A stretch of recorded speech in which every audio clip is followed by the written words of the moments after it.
Alright guys, welcome back to the channel. For the property investors out there, you've probably heard the phrase, you make your money when you buy, and you realise it when you sell. But what if I told you there's a third option? A way to create equity instantly without laying a single tile or lifting a paintbrush. No refurbishment, no delays, no reliance on builders or planning permission, just a smart legal restructure, a bit of market insight, and the right lender relationships. That's what we're talking about today, how title splitting can generate real, bank recognized equity on the day you buy with no physical work needed. Now, if you're watching this, you're probably either already investing in property or seriously considering it. And like many investors, you're probably focused on one or two things, either building equity for long-term growth or generating cash flow for freedom and financial flexibility. The reality is most strategies force you to choose one or the other.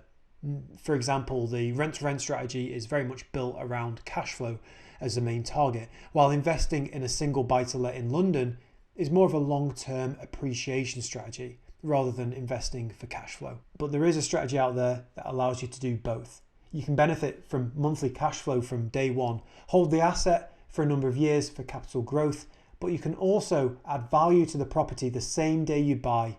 This strategy is called title splitting. So let's take a step back and look at what we actually mean by title splitting. When you purchase a multi-unit freehold block, think of a building made up of several self-contained flats. Let's say 4 flats in this example. It typically comes under one single freehold title. That means legally and in the eyes of the lenders, it's treated as one asset. It doesn't matter if there are 3, 4, or 5 flats in that building, it's all lumped together. And here's the thing, most lenders don't particularly like lending on large multi-unit blocks as the resale market is thinner.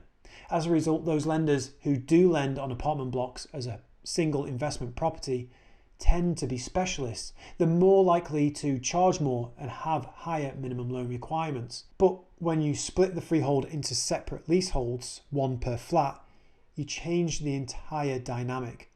Suddenly you've got 4 individual flats, each with its own legal identity, and that opens up a much broader pool of lenders because now you're offering them something they're comfortable with, standard leasehold flats that can be valued individually by using direct comparables. This is now a vanilla buy-to-let investment and fits well within most lenders' appetites and also opens up to the entire resale market. And here's where the uplift comes in. In many cases, the combined value of the individual flats is significantly higher than the value of the building as a single block. Let me give you a simple example to illustrate.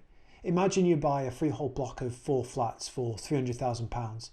It's tenanted, it's clean, it doesn't need any work. It's just under a single title. You purchase it using a bridge or cash, knowing that you're going to legally restructure it through a paper exercise. You then go through the split process. This involves instructing a solicitor to draft leases, engaging a surveyor to apportion the floor areas, and submitting the paperwork to land registry. It can take a few weeks, sometimes longer if there are complications, but it's not disruptive work. There's no dust, there's no tenants being moved out, no trades on site, just administrative and legal steps. Let's say once that's done and now you have 4 individual registered titles, each flat is worth £100,000 individually.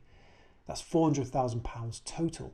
So by restructuring the ownership, not refurbishing, not extending, not converting, you've created £100,000 in equity. That's real tangible value that the lenders will recognise, provided you approach the right ones with the correct information at the right time. Now, why does this difference in valuation exist? Well, a big part of it comes down to perception and risk. When lenders look at a freehold block, they see complexity.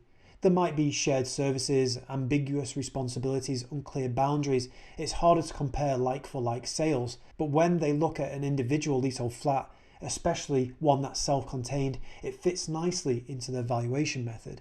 It's familiar, it's easy to underwrite, and when something's easier to lend against, it usually attracts more competition, which leads to better terms and higher valuations. But it's not just about finance, it's also about control. When you hold a building as one title, your exit options are limited. You can only sell the entire thing, and that means your buyer pool is restricted to investors or institutions.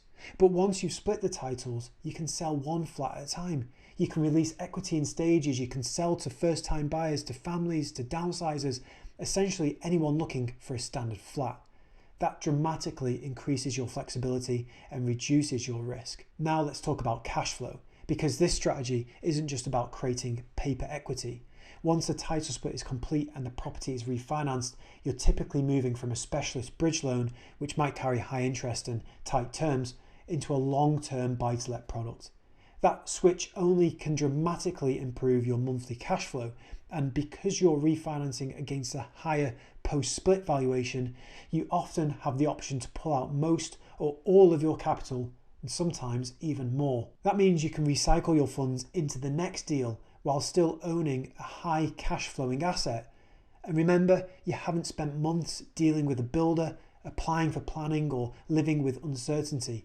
The uplift came from legal restructure, not remedial improvements. Let me address a common objection here. People say, this only works if you buy below market value. That's simply not true. We've seen this strategy work time and time again with properties purchased at full market value. What matters is the difference between the block valuation and the aggregate of the leasehold values.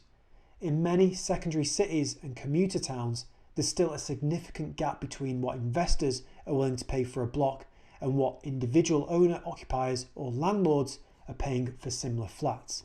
That's the margin you're capitalizing on. Of course, this isn't risk-free. If you take the incorrect legal, lending or accounting advice, you could sabotage the refinance. Some lenders require specific lease lengths. Some need ground rents provisions drafted a certain way.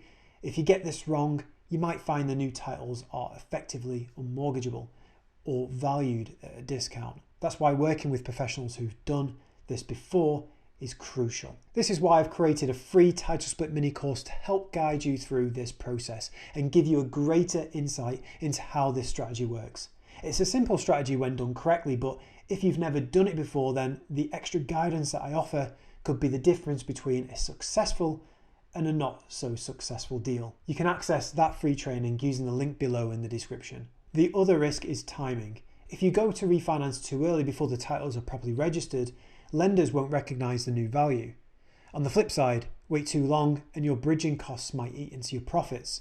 So it's all about sequencing, knowing when to do what and in what order. Luckily, we now have access to a one-day bridge where the lenders don't actually require the titles to be officially registered before they mortgage the property. And they will also lend against a split value on day one, which means you can borrow up to 100% of the purchase price. This massively reduces the time spent on each deal, pretty much instantly increases the value through the creation of new leases, and avoids months of costly bridge fees. And this is the exact kind of detail we walk through in my title split series. From real case studies to deal checklists to lender criteria.